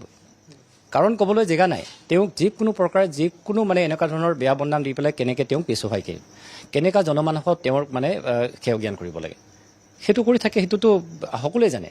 কিন্তু দেখা যায় এতিয়া চাওক, যদি তেওঁলোকে বিভিন্ন ধৰণৰ তেওঁৰ ওচৰত কুলু ওলাই পেলাই কৈ আছে, তেতিয়াহ'লে তাৰ বিপৰীতে জোনাই সমষ্টিবাসীৰ ৰাইজ আৰু জোনাই সমষ্টিৰ বাহিৰৰ ৰাইজেও তেওঁক যে সমৰ্থন কৰি আছে, সেইটো প্ৰমাণ দি আছে যে তেওঁৰ গাত যে কোনো দুখ নাই।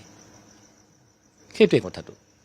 ভুৱন পেগু ডাঙৰীয়াৰ ক্ষেত্ৰত কি হৈছিলে তেওঁতো কাণত ধৰি আঁঠু কৰা এটা ভিজুৱেল আমি দেখিছিলোঁ আচ্ছা সেইটো অকল আমিয়ে নহয় গোটেই ৰাইজে সমাজে অসমবাসী দেখি আছে যে ফেচবুকত চাই আছে তেখেতকতো তাত লফা তফা দিছে বুলি কৈছে আমিও দেখিছোঁ কিয় এনেকুৱা হ'ল আমিতো আচৰিত পাইছোঁ তেখেতকতো ইয়াত আমাৰ সকলোৱে কৈ আছে যে শ্ৰেষ্ঠ বিধায়ক আমিও মানি লৈছোঁ শ্ৰেষ্ঠ বিধায়ক আৰু শ্ৰেষ্ঠতম বিধায়ক হ'বলৈ তেওঁতো আৰু কিছু কাম কৰিলে শ্ৰেষ্ঠৰ পৰা শ্ৰেষ্ঠতম হ'লহেঁতেন কিন্তু শ্ৰেষ্ঠতমটো নকওঁ হ'লহেঁতেন কেনেবাকৈ যদি 60 দলৰ এই প্ৰসংগ আনি পেলাই 60 যদি হোৱাৰ সম্ভাৱনা বা হ'ব হ'লহেঁতেন বা এই আমাৰ যিটো লিগাঙৰ যিটো ৰাজ্যিক বন্ধ মিচিং যিটো কৃষিভিত্তিক আলি আই লিগাঙৰ যিটো ৰাজ্যিক বন্ধ বিচাৰিছিলে সেইটো হ'লহেঁতেন এই কথাটো অকণমান শ্ৰেষ্ঠতম তাৰপিছত আপোনাৰ সেইটো কোৱাৰ পিছত আপোনাৰ এইফালে গুচি গৈছোঁ যে তেখেতক যে লফা তফা দিছে বুলি কৈছে সেইটো মই ব্যক্তিগতভাৱে মই ভাবিছিলোঁ মানে সেইটো আচলতে সন্মানীয় বিধায়ক হিচাপে তেখেতক সেইটো কৰিব নালাগিছিলে কিন্তু কি কাৰণে কৰিব লগা হ'ল তেখেতলোকেহে জানিব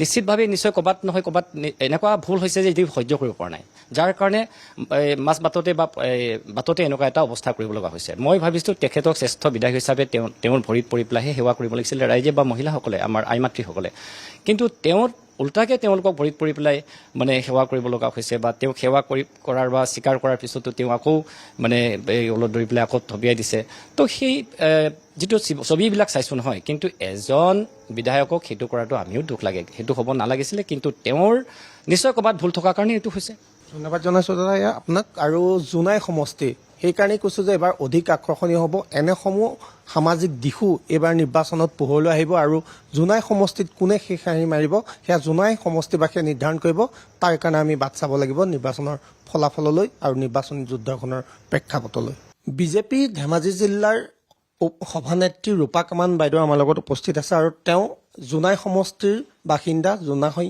সমষ্টিৰ তেওঁ ভোটাৰো তেওঁৰ পৰা আমি সামগ্ৰিক নিৰ্বাচনী প্ৰেক্ষাপটটো বিশেষকৈ বিজেপিৰ দৃষ্টিভংগীৰে জনাৰ কাৰণে চেষ্টা কৰিম বাৰু বিজেপিয়ে সাংগঠনিক কুচকাৱাজ বিশেষকৈ জিলাখনত কেনেকৈ চলাইছে প্ৰথমতে সেয়া আৰু শেহতীয়াকৈ জোনাই সমষ্টিত কেনেধৰণে আগবঢ়াইছে ধেমাজি জিলাত 3টা সমষ্টি আছে ধেমাজি সমষ্টি চিচি বৰগাং নতুনকৈ হৈছে আৰু জোনাই সমষ্টিত আমাৰ 3টা সমষ্টিতে আমাৰ সাংগঠনিক ভেটি খুব সুৰক্ষিত হৈ আছে খুব মজবুত হৈ আছে কাৰণ আমাৰ বুথ সমিতিৰ পৰা পৃষ্ঠা প্ৰমুখলৈকে সম্পূৰ্ণ এতিয়া হৈ গৈছে আৰু আমি সম্পূৰ্ণ প্ৰস্তুত হৈ আছোঁ যে ইলেকশ্যনলৈ সাজু হৈ আছোঁ আমাৰ কাৰ্যকৰ্তা এটা সমষ্টি বিশেষকৈ যদি আমি চাওঁ চিচি বৰগাঁও সমষ্টিটোৰ বাহিৰে বাকী 2টা সমষ্টিত প্ৰাৰ্থী প্ৰায় নিশ্চিত নিচিনাই হৈ আছে আৰু জোনাই সমষ্টিত ভুৱন পেগু ডাঙৰীয়া আছে কিন্তু কংগ্ৰেছে বা ৰাজু মডেকক প্ৰাৰ্থী হিচাপে প্ৰক্ষেপ কৰিছে আপোনালোকৰ কাৰণে প্ৰত্যাহ্বান হ'ব নেকি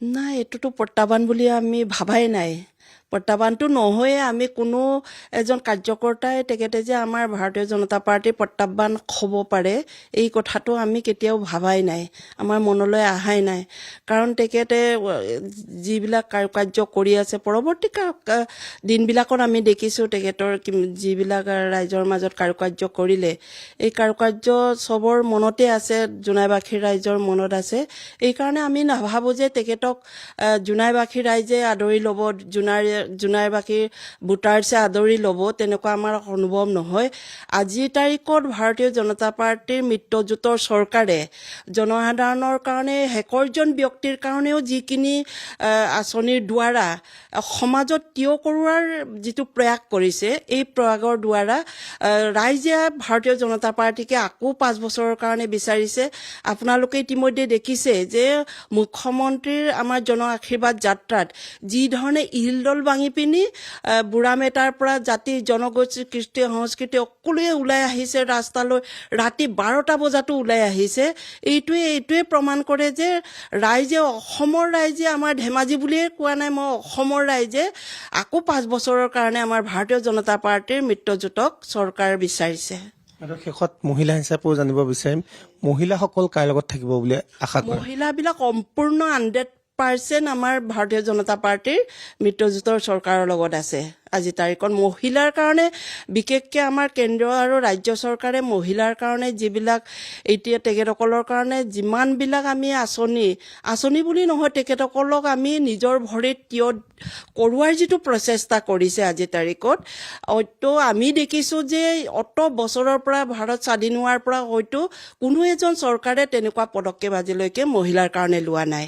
এইকাৰণে মহিলাসকলে আজি এটা সিদ্ধান্ত গ্ৰহণ কৰিলে যে মহিলাৰ কাৰণে যেতিয়া ইমানখিনি আমাৰ চৰকাৰে যেতিয়া ভাৰতীয় জনতা পাৰ্টীৰ মিত্ৰজোঁটৰ চৰকাৰে যেতিয়া ভাবি লৈছে, তেতিয়া অনাগত দিনবিলাকতো যাতে আৰু মহিলাক আগবঢ়াই নিয়াৰ যিটো চেষ্টা বা প্ৰচেষ্টা, এই প্ৰচেষ্টাক আৰু আগুৱাই নিয়াৰ তেখেতসকলে মানে দৃঢ় মানে সংকল্প লৈছে আৰু 5 বছৰৰ কাৰণে মহিলাসকলে ভোটদান দি পিনি আকৌ ভাৰতীয় জনতা পাৰ্টীক চৰকাৰ গঠন কৰাৰ। ৰাজু মেধকে এনে কি কাম কৰিলে যাৰ কাৰণে জোনাইবাসীয়ে প্ৰত্যাখ্যান কৰিব বুলি আপোনালোকে ক'ব বিচাৰে?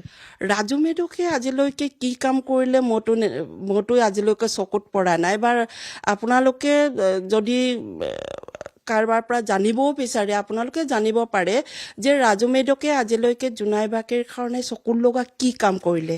MSCত তেখেতে কিমান বছৰ তেখেতে MSCৰ এজন ইচি মানে নিজে নিৰ্বাচিত ইচি হৈ জোনাইবাসীৰ কাৰণে কি কাম কৰিলে হয়তো জোনাইবাসীৰ জনসাধাৰণে আপোনালোকক জনাব। মইতো আজিলৈকে দেখা নাই যে তেখেতৰ MSC পুঁজিৰ পৰা কিবা এটা জোনাইবাসীৰ কাৰণে কিবা এটা কৰিছে বুলি। এইকাৰণে যদি একোৱে কৰা নাই আজি তাৰিখত তেখেতে জনসাধাৰণৰ কাৰণে যদি একোৱে কৰা নাই, তেতিয়াহ'লে ৰাইজে কিয় ভোট দিব? কাৰণ তেখেতসকলৰ চৰকাৰটোতো নাই। তেখেতে জনজাগৰণ বুলি প্ৰথমতে তেখেতে এটা নিৰ্দলীয় দল এটা খুলিলে, তাৰ পাছতে আকৌ এতিয়া কংগ্ৰেছত জইন কৰিলে।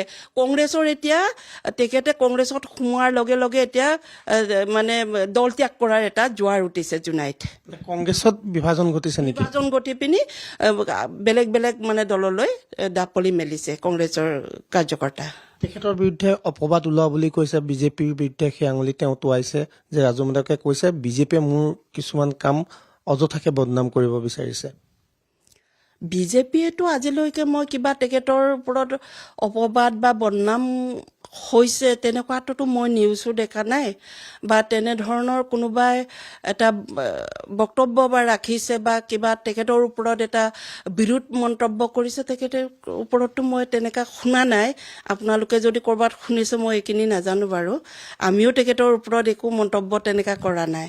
গৈছে তেখেতে জনজাগৰণ আছিলে, তাৰপিছত কংগ্ৰেছৰ ৰাজনৈতিক অধিকাৰ চবৰে আছে, য'ত ইচ্ছা তাতে যাব পাৰে। এইখিনি তেখেতৰ ব্যক্তিগত কথা, আমি তাতে একো তেখেতক আমি কিবা কৰা নাই।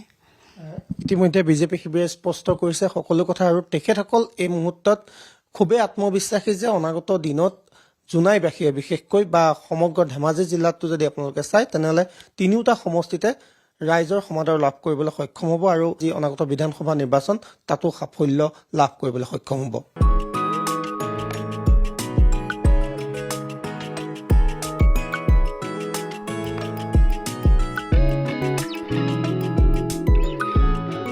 নিৰ্বাচনৰ বতৰত জোনাই সমষ্টিৰ অৰঙে দৰঙে আছোঁ। আমি বিভিন্নজন লগ পাইছোঁ আৰু আমি বৰ্তমান কোলাজনত আছোঁ ন দাদা? দাদা আপোনাৰ নামটো জানিব বিচাৰিছোঁ। আছিৰাম পেগু। আছিৰাম পেগু। দাদা ৰিটায়াৰমেণ্ট হ'ল চাগে? ৰিটায়াৰমেণ্ট হ'ল। কি ডিপাৰ্টমেণ্টত আছিল? PSC ডিপাৰ্টমেণ্টত। আপুনি এইটো অঞ্চলৰ বাসিন্দা? এই অঞ্চলত নহয়, মই জোনাইত আছিলোঁ, তাৰপিছত গৈ ধেমাজিতো আছিলোঁ, বিভিন্ন স্থানত পাব্লিক। শেহতীয়া সমস্যাত জোনাই এই সমষ্টিটোত কিমান আগবাঢ়িলে? শেহতীয়া সমস্যাবিলাক এতিয়া ক'বলৈ গ'লে অলপ বেছিয়ে প্ৰগ্ৰেছ হৈছে আগতকৈ। কংগ্ৰেছৰ দিনত ইমান নাছিলে, এতিয়া বেয়া হৈ যায় মানে কথাটো ক'বলৈ। হ'লেও বিজেপি কংগ্ৰেছ ক'বলৈ বেয়া হয়, কিন্তু এতিয়া অলপ বহুতেই প্ৰগ্ৰেছ হৈছে। কাম বন কি হ'ল?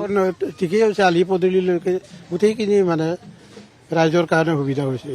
মানে শেহতীয়া চৰকাৰৰ দিনত আলি পদূলি আপোনালোকৰ ইয়াত ভাল হৈছে? আগত নাছিলে, এতিয়াই ভাল হৈছে। হিমন্তই যেতিয়াৰ পৰা মুখ্যমন্ত্ৰী হৈছে নহয়, তেতিয়াৰ পৰা দুপৰ উন্নতি বুলিয়ে মই ধৰিছোঁ। আৰু বানপানী সমস্যা আছে নেকি এতিয়া? বানপানী সমস্যা এতিয়া নাইকিয়া হৈ গ'ল। নাই। এইবাৰ নিৰ্বাচনত কোন আগবাঢ়ি আছে ইয়াত? নিৰ্বাচনত ক'ব নোৱাৰো, কিন্তু মোৰ মতে বিজেপি আগবাঢ়িছে নেকি।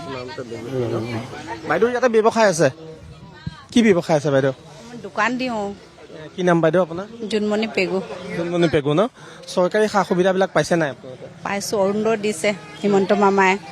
আনন্দ দিছে সেইদিনাখন মামা ইফালে গৈছিলে নেকি অঁ গৈছিলে ইয়াত চাবলৈ পালে নাই পালোঁ পালে আৰু বাকী আপোনালোকৰ উদ্যমিতাটো দেখিলে নাই উদ্যমিতা আঁচনিৰ কাৰণে এপ্লাই কৰিছিলে নাই অঁ কৰিছোঁ 10,000 টকাটো পাইছে পাইছোঁ কিমান কামত আহিছে ধনখিনি এতিয়া অলপ কাম আহিছে আৰু কোন আগবাঢ়ি আছে ইলেকশ্যনত এবাৰ সেইটো ক'ব নোৱাৰোঁ বৰ্তমান হিমন্তই আগবাঢ়িছে নেকি বিজেপি মানে বিজেপি তেওঁলোকে স্পষ্ট ভাষাত কৈছে যে হিমন্ত বিশ্ব শৰ্মাৰ পাৰ্টি আগবাঢ়িছে দাদা আপুনি ইয়াৰে নে কি নাম দাদা ৰাজেন্দ্ৰ পেগু কোন জেগাত ঘৰ এই খোলাজান আপোনালোকৰ জোনাই সমষ্টি পৰে জোনাই সমষ্টিত পৰে জোনাই সমষ্টিত শেহতীয়া সময়ছোৱাত কাম বন কিমান আগবাঢ়িছে চৰকাৰী বৰ্তমান এনেকুৱা আগবাঢ়ি গৈ আছে তথাপিতো আমাৰ ইয়াত সমস্যা কি আছে সমস্যাটো এই আলিভূমিবিলাক আপোনালোকে দেখিছে ইমান কিমান প্ৰব্লেম হৈ আছে এইবিলাক বাট ফুৰি আছে বৰ্তমান এইখন আলিও প্ৰব্লেম হৈ আছে এইবিলাক জেগাতে আমি তাত অলপ অহা যোৱাত অসুবিধা হৈছোঁ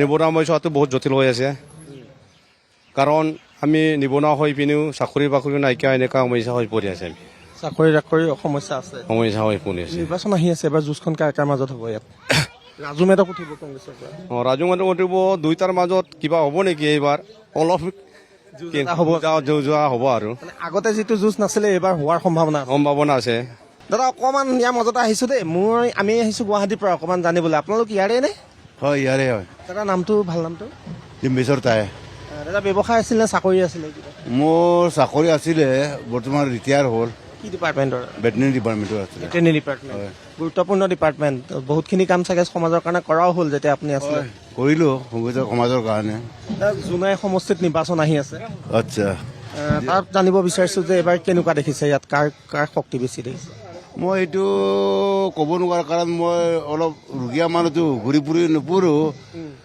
কিন্তু দুইটাৰ মাজত কংগ্ৰেছ আৰু বিজেপিৰ মাজত অৰিয়া হ'ব আৰু হয় দাদাহঁতৰ খুব খেলত ব্যস্ত আছে আজৰি সময় খেল দাদা অকণমান দেই খেলি থাকক খেলি থাকিলেও মোক দেখুৱাব নালাগে বাৰু কি নাম দাদা মোৰ অনিল দলে আছিলে আপুনি জোনাই সমষ্টিৰে জনাই সমষ্টি কেনেকুৱা দাদা এইবাৰ নিৰ্বাচনৰ বতৰ জনাই সমষ্টি আৰু কংগ্ৰেছ আৰু বিজেপিৰ লগতে হৈ আছে আগতকে ফাইট হ'ব মানে আকৌ সিহঁত দুটাৰ লগতে দুকণীয়া হ'ব আৰু মোৰ জনাত লগতে যোনে যি ৰাজু মেধক আৰু বহুত কি কৰিলে কৰিব নিজৰ ওপৰত যাব আৰু এই দুটাৰ মাজত যি হয় ৰাইজে দেখি হ'ব পিছত ক'ব পাৰিম মানে আমিতো ৰিজাল্টটো এতিয়া দিব পৰা নাযায় সময় লাগিব ন সময়টো লাগিব মানে কেলে আমি এতিয়া গপকে ৰিজন হ'ল আগতে বোলে ইলেকশ্যন ডিক্লেয়াৰ নোহোৱাৰ আগতে আমি এইটো ফলাফলৰ কথাটো ক'ব পৰা নাযাব ধন্যবাদ জনাইছো যুঁজ হ'ব ৰাইজে স্পষ্টকে কৈছে আৰু আপুনি কি ক'ব খুজিছে কওক মই কৈছোঁ যে 2 নং আৰ্ডে চাপৰি মানুহ বৰমূৰীয়াটো লেঙিয়াটো ৰাস্তাটো বেয়া হৈ আছে মোৰ নাম শ্ৰী প্ৰফুল্ল মৰাণ তেখেতে কৈছে ৰাস্তাটো বেয়া হৈ আছে আৰু তেওঁৰ কথাখিনি আমি জানিলোঁ দাদা আপোনাৰ পৰা অকণমান জানিব বিচাৰিছোঁ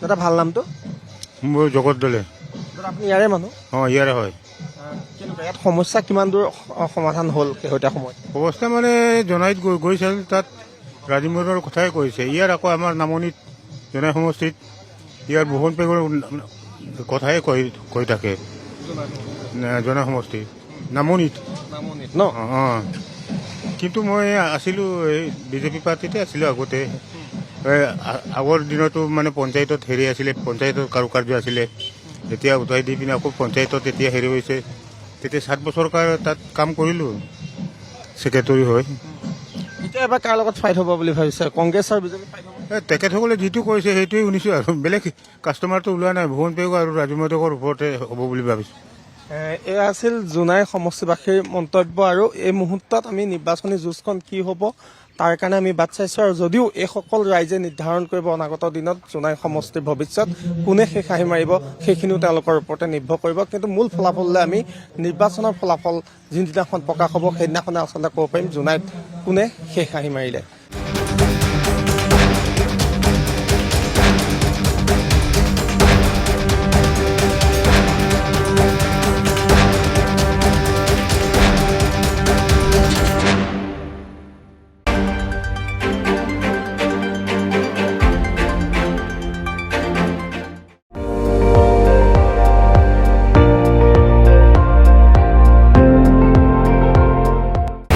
আপুনি চাই আছে ND24 সৰ্বশ্ৰেষ্ঠ নহয় সৰ্বোত্তমৰ দৌৰত